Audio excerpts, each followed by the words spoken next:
Under the Bill of Rights or under the Constitution. Ganun po yung premise ng TRO, right to life. So dapat, dininig muna po ng Korte Suprema, meron ba talagang potential violation of the right to life? Meaning, na yung kalagayan ba ng dating Pangulo, life-threatening ho ba? So yun po, wala pong hearing.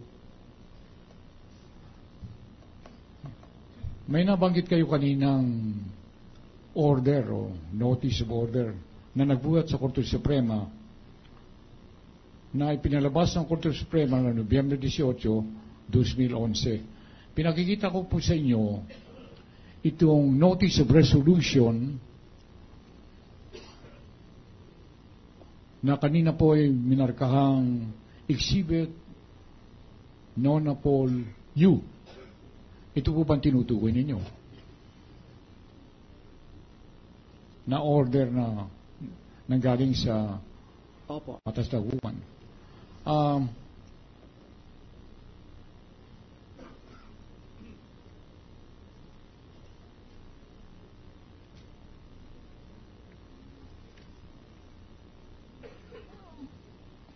Mangyari po bang basahin na ninyo dito sa page 2 yung paragraph C na nauukol sa urgent motion for reconsideration? Opo. Para po, ito po ay bagay dun sa katatanungan kanina ng Ginoong Pangulo. It says, as one of the dispositions of this resolution, November 18, deny the consolidated urgent motion for reconsideration and or to lift temporary restraining order dated November 16, 2011, filed with the Office of the Solicitor General for Public Respondents Laila de Lima in her capacity as Secretary of Justice, Ricardo David Jr. in his capacity as Commissioner of the Bureau of Immigration, and Ricardo V. Paras III in his capacity as Chief State Counsel. Thank you. Nabanggit ninyo na mayroong dissenting opinion si Justice Sereno ukol dito sa panibagong order na ito na bumaba na nanggaling sa Korte Suprema noong Nobyembre 18, 2011. Dito po, kalakip nitong exhibit ay Exhibit Nonapol Judas 1. Ito po ba yung tinutukoy ninyong dissenting opinion ni Justice Sereno? Opo. Dito po sa November 18. So, aside from yung dissenting opinion niya po sa November 15, which was the TRO, meron ho uling dissenting opinion si Justice Sereno dito sa November 18, 2011. Tungkol nga po sa pag-deny ng TRO. Tsaka meron po siyang mga dinisclose dito tungkol dun sa mga botohan na naganap sa Korte Suprema dun sa usapin ng TRO.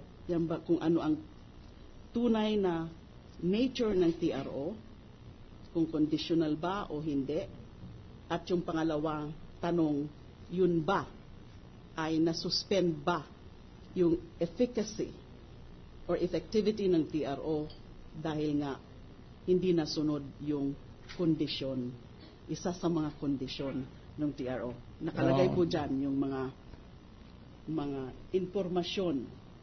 Ano ba yung kondisyon na hindi natupad? Ang tinutukoy po dito ay yung tungkol sa condition number 2. Yung sa TRO po, yung condition number 2 is about the appointment of a legal representative or representatives of both petitioners, common to both petitioners, with authority to receive legal summons and other processes of the court. More or less po, ganun yung tono ng... But the other conditions were complied. Yung first condition po, it would appear it was complied with, and this was also disclosed in a later dissenting opinion of Justice Sereno. Mga banda ho atang alas 6 ng November 15, the day that the TRO was issued, dun ho nakapag-bayad o nakapag-submit nung 2 million bond. Pero yung number 2, although meron pong sinubmit yung abogado if I'm not mistaken, Attorney Topacio, na something which purports to be the special power of attorney, defective ho.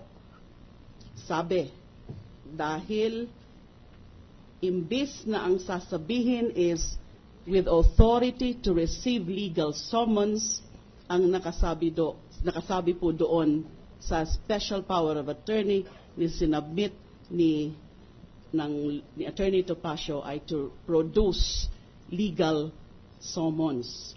Kaya it was disclosed subsequently, especially in the dissenting opinions of Justice Sereno and Justice Carpio, na walang compliance. And in fact, sabi po sa dissenting opinion ni Justice Sereno, by a vote of 7-6, ang ruling ng Korte is there was no compliance with condition number 2 as of November 15 and even November 16 or succeeding days. Babalikan ko po ang Administrator ng Korte Suprema na nabanggit niyo kanina, si Ginoong Midas Marquez. Noong Nobyembre 18, noong taong 2011, meron po ba kayong natatandaang anumang nakita sa televisyon ukol sa Kailan po yun? Ano po date? November 18, meron po ba? Opo. May press con na naman po si Ginoong Marquez noong November 18.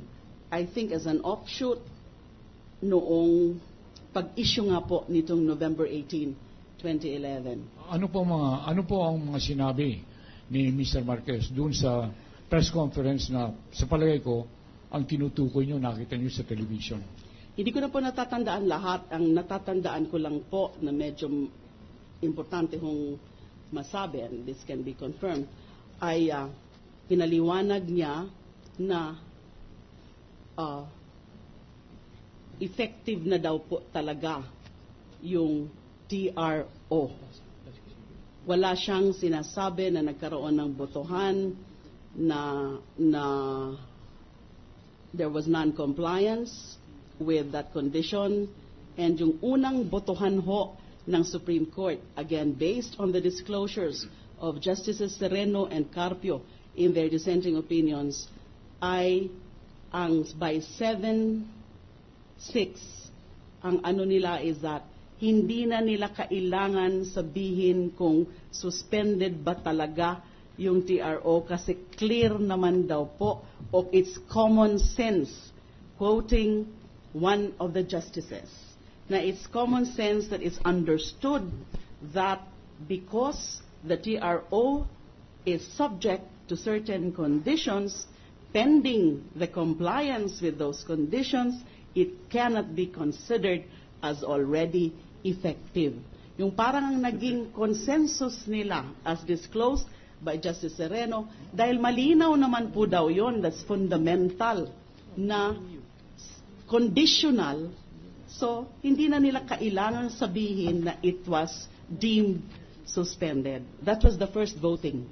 Mahaba hong istorya, meron hong other. Okay. If Your Honor, please, I'll ask. with the kind indulgence of the Honor. I'll ask the questions. I'll Last ask questions. question, Yes, I will do that. No, I'll ask because, questions. with due respect, Your Honor, it seems that the testimony of the witness now is beyond the purpose.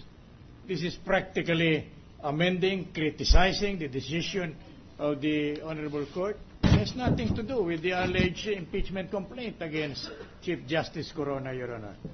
As I will be may I be permitted, Your Honor, to go into the impeachment complaint, Your Honor. Respondent betrayed the public trust through his partiality in granting a temporary restraining order in favor of former. Now, this alone, the charge is that there was that the guilty party, meaning Chief Justice Corona, issued a restraining order, Your Honor, in violation allegedly of any provision of law or culpable violation of the Constitution, Your Honor. But thus far, nothing had surfaced to this effect. What is being discussed, with due respect to the witness, Your Honor, are matters which are entirely irrelevant and impertinent.